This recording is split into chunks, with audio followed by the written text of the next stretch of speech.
ہو گئے۔ آج سناتا ہوں اس نے اسلام کے لیے کیا کیا کیا ہے۔ سب سے پہلے دنیا کی چوٹی یعنی اقوام متحدہ میں سب کے سامنے کہا کہ ہمارے نبی پاک صلی اللہ علیہ وآلہ وسلم کی توہین مت کرو۔ جب آپ لوگ ان کی شان میں گستاخی کرتے ہو تو ہمارا خون کھولتا ہے اور پھر مسلمان آپے سے باہر ہوتا ہے۔ جس کے بعد دنیا نے دیکھا کہ عرب ممالک بھی جاگ اٹھے، روسی صدر پیوٹن نے بھی ہاں میں ہاں ملائی، چیچنیا کے مسلمان اش اش کر اٹھے، اردگان نے گلے سے لگایا، محمد بن سلمان چل کر پاکستان آیا، ملائیشیا، قطر، امارات، ایران، افغانستان، بنگلہ دیش، غرض ہر مسلمان ملک نے اس شخص کو خراج تحسین پیش کیا۔ اسی اسلامی جمہوریہ پاکستان میں قرآن مجید اور دیگر پاک کتابوں کے لیے امپورٹ کیے جانے والے پیپر تک پہ ٹیکس لگا ہوا تھا، جو ٹیکس اس عمران خان نے ختم کر دیا کہ دینی کتب ہر پاکستانی کم سے کم ہدیہ میں خرید سکے۔ سمندر پار سری لنکا میں وبا سے مرنے والوں کو جلا دیا جاتا تھا۔ وہاں کے مسلمانوں کی دہائی سن کر اس عمران خان نے سری لنکن حکمران کو اس بات پر قائل کیا کہ مسلمانوں کو اپنے پیاروں کو جنازے پڑھانے دو، جس کی بات مانتے ہوئے سری لنکا کی حکومت نے قانون بدل دیا۔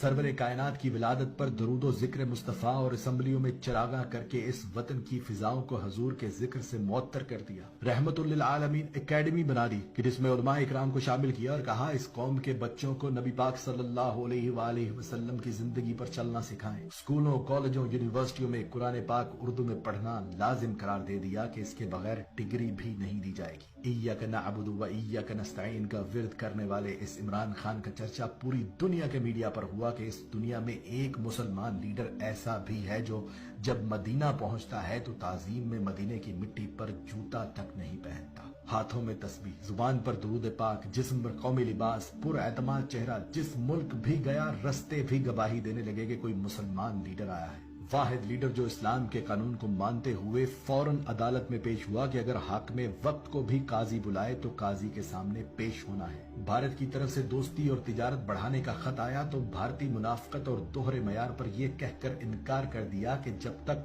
کشمیریوں کو ان کا حق نہیں دیتے تم سے تجارت بھی نہیں کروں گا۔ اسرائیل نے فلسطین پر حملہ کیا تو راتوں رات اپنے وزیر خارجہ کو امریکہ بھیجا، ہنگامی بنیادوں پر اقوام متحدہ کا اجلاس بلایا اور جنگ بندی کروائی اور بغیر ڈرے ان کے منہ پر یہ بھی بول کر آئے کہ تم لوگ ڈیپ پاکٹس پر چلتے ہو یعنی منافق ہو۔ قومی لباس پر کسی نے پوچھا کہ آپ شلوار قمیض ہی کیوں پہنتے ہیں تو اس نے کہا دو وجوہات ہیں کہ اگر ایک حکمران ہی قومی لباس نہ پہنے تو اس کی عوام کیسے قومی لباس کو عزت دے گی، اور دوسری یہ کہ قومی لباس میرے اپنے ملک کا ہے، میڈ ان پاکستان ہے، تو میں چاہتا ہوں کہ ہم میڈ ان پاکستان چیزیں ہی استعمال کریں اور جب تک میں خود مثال نہیں بنوں گا دوسروں سے بھی توقع نہیں کرنی چاہیے۔ یہاں تک کہ بینک ملازمین کو بھی کہا کہ آپ لوگ بھی کوشش کریں قومی لباس پہنے، کیونکہ قومی لباس میں سادہ عوام آپ سے زیادہ اعتماد سے بات کر سکتے ہیں۔ وہ اور بات ہے کہ اس کے اس مشورے پر میرے ٹی وی چینلز پر بیٹھے فنکاروں اور تجزیہ نگاروں نے مزاح میں اڑا دیا۔ واحد لیڈر جس نے بے حیائی ختم کرنے کے لیے عورتوں کو قرآن کے مطابق کہا کہ پردہ کریں، کپڑے ٹھیک پہنے، حالانکہ یہ عین